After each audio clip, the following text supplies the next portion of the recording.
Iran ने जिस तरह से 2 बैलिस्टिक मिसाइल दागी हिंद महासागर, दियागो गार्सिया को निशाना साधते हुए, उससे दुनिया भर में कपकपी छूट गई है। सिर्फ अमेरिका ही नहीं, पूरा यूरोप इस समय कपकपा रहा है, क्योंकि किसी को भी अंदाजा नहीं था कि 4000 किलोमीटर दूर ईरान की मिसाइल इस तरह से दागी जा सकती है। यह अलग बात है कि इस मिसाइल को इंटरसेप्ट कर लिया गया, लेकिन बात बिल्कुल साफ है कि ईरान ने यह चेतावनी दे दी है कि अगर उसकी बात नहीं सुनी गई तो पूरा यूरोप उसके निशाने पर आ सकता है। उधर अमेरिका और इजराइल ने मिलकर जिस तरह से नतांज, जी हां, ईरान के नतांज में जहां न्यूक्लियर एनरिचमेंट प्रोग्राम चलता है, उसे निशाने पर लिया है। इरादा साफ है कि अब शैतानी ताकत और ज्यादा खून खराबा देखना चाहती है पूरी दुनिया में। नमस्कार दोस्तों, मैं आपकी दोस्त भाषा, आप देख रहे हैं बेबाक भाषा पे 2 टूक कार्यक्रम।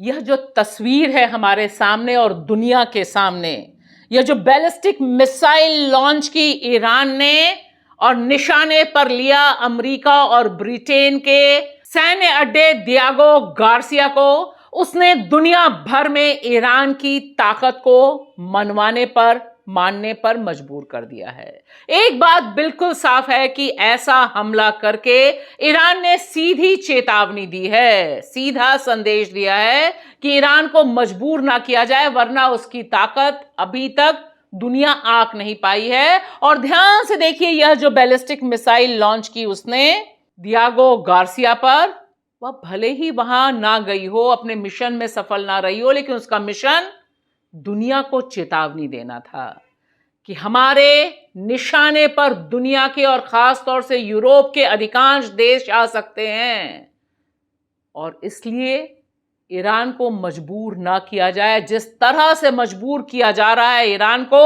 वह सारी दुनिया के सामने है। और ईरान यह भी चेतावनी दे रहा है कि आप हमारे कितने ही लीडर्स को क्यों ना मार दें, ईरान सरेंडर नहीं करेगा और उसकी ताकत कम नहीं हुई है।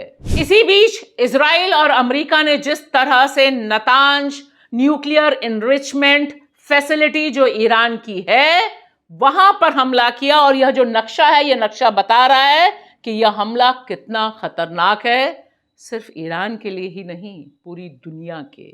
क्योंकि न्यूक्लियर एनरिचमेंट फैसिलिटी पर हमला करना, हम सब जानते हैं, दुनिया के खिलाफ, मानवता के खिलाफ एक अपराध है, इंटरनेशनल क्राइम है। लेकिन इजराइल और अमेरिका ईरान के खिलाफ छेड़े गए इस युद्ध में हर इंटरनेशनल क्राइम को कर रहा है, चाहे वो बच्चियों को मारने का काम हो या फिर न्यूक्लियर एनरिचमेंट फैसिलिटी पर हमला करने की बात हो। यह अलग बात है कि ईरान के न्यूक्लियर एजेंसी ने कहा है कि अभी तक न्यूक्लियर रेडिएशन की कोई खबर नहीं आई है, लेकिन ऐसा कर कर इजराइल और अमेरिका यह बता रहे हैं कि उनका जो शैतानी दिमाग है, वह हर चीज को निशाने पर लेने को तैयार है। क्योंकि इसी बीच ट्रंप बार बार मिनट मिनट में बयान बदलते हैं। अभी कह रहे हैं कि हार्मुज खाड़ी मेरी प्राथमिकता नहीं है, क्योंकि यहां से अमेरिका को कुछ नहीं मिलता। लेकिन दूसरी तरफ जो खबरें हैं, वह बहुत बड़े हिंसा और ज्यादा युद्ध को बढ़ाने वाली हैं। क्योंकि खबर यह है कि अमेरिका अपने वॉरशिप को भेज रहा है हार्मुज खाड़ी के लिए, और शायद उसका छुपा हुआ मिशन है खर्ग खाड़ी को निशाने पर, कब्जे पर लेने का। यह जो खर्ग खाड़ी है, जिस पर एक बार इजराइल हमला कर चुका है, यह तेल की चाबी है ईरान की, और इस पर ट्रंप और नेतन्याहू की बुरी नजर गड़ी हुई है।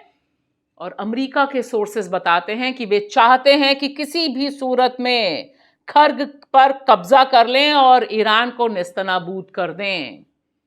लेकिन दिलचस्प तथ्य यह है कि इस समय अमेरिका और अमेरिका के राष्ट्रपति ब्लैकमेलिंग पर आ गए हैं। जी हां, ब्लैकमेलिंग पर। यहां पर देखिए, यह ट्रंप महोदय हैं। यह अपने ट्रुथ सोशल पर लिखते हैं कि अगर हार्मुज खाड़ी पर हमारे मिलिट्री इंटरवेंशन में नाटो देशों ने मदद नहीं की, तो हम ग्रीनलैंड को अपने कब्जे में ले लेंगे। फिर मत कहना कि हमने डराया नहीं था। इस तरह की ब्लैकमेलिंग पर उतरा हुआ अमेरिका का राष्ट्रपति दरअसल इस युद्ध में बुरी तरह से फंस गया है और यह बात सबके सामने है। कई एआई वीडियोस अमेरिका की रणनीति के जानकार बता रहे हैं कि हार्मुज खाड़ी पर हमला करना, कब्जा करना अमेरिका के लिए बहुत ही मुश्किल काम है। वियतनाम पर हमला करने से भी ज्यादा मुश्किल है हार्मुज खाड़ी पर कब्जा करना। और उधर सऊदी ने घुटने टेकते हुए इस युद्ध में खुली शिरकत की अनाउंसमेंट कर दी है। उन्होंने कहा है कि वह अपना एयरबेस अमेरिका के लिए खोल रहे हैं। इसका मतलब साफ है कि सऊदी से अगर अमेरिका के युद्ध विमान ईरान पर हमला बोलेंगे तो उनके लिए ईरान में बड़ी तबाही करना संभव होगा। उधर कतर चीख रहा है, चिल्ला रहा है कि उसकी जो तेल की पूरी सिस्टम है, जो रिफाइनरीज उसने बिल्डअप की 26 बिलियन डॉलर में, उसमें 20 बिलियन डॉलर का उसे ऑलरेडी नुकसान हो चुका है। एक बात साफ है कि यह युद्ध अपने भयानक रूप में इंटर कर रहा है और जो चेतावनी दी जा रही है, अगर अमेरिका अपना वॉरशिप भेज रहा है हार्मुज खाड़ी के लिए, अगर अपने मैरीन यानी नौसैनिक उतारने की तैयारी कर रहा है, तब उसे भारी कीमत चुकाने के लिए तैयार रहना होगा। क्योंकि अमेरिका से ये भी फोटोज वीडियोज आ रहे हैं कि अमेरिका के जो सैनिक मारे जा रहे हैं, उनके जो शव आ रहे हैं, उन्हें किस तरह से छुपा छुपा कर उनके परिजनों को दिया जा रहा है। क्योंकि पब्लिक में अगर यह बात फैल गई तब ट्रंप के लिए और मुश्किल हो जाएगी। और अमरीकी ईरानियों की तरह नहीं है, यहां पर शहादत का कोई हिसाब नहीं है। क्योंकि ईरान में जो मारा जाता है उसको अंतिम संस्कार, उसके फ्यूनरल में लाखों लोग शामिल होते हैं। लेकिन अमेरिका इसे चोरी छुपे छुपा छुपा कर रहा है। वजह साफ है, फिलहाल बैलिस्टिक मिसाइल से दियागो गार्सिया पर हमला बोलकर ईरान ने जो कपकपी पैदा की है, उसका जवाब अभी अमेरिका के पास नहीं है और ना ही इजराइल के पास।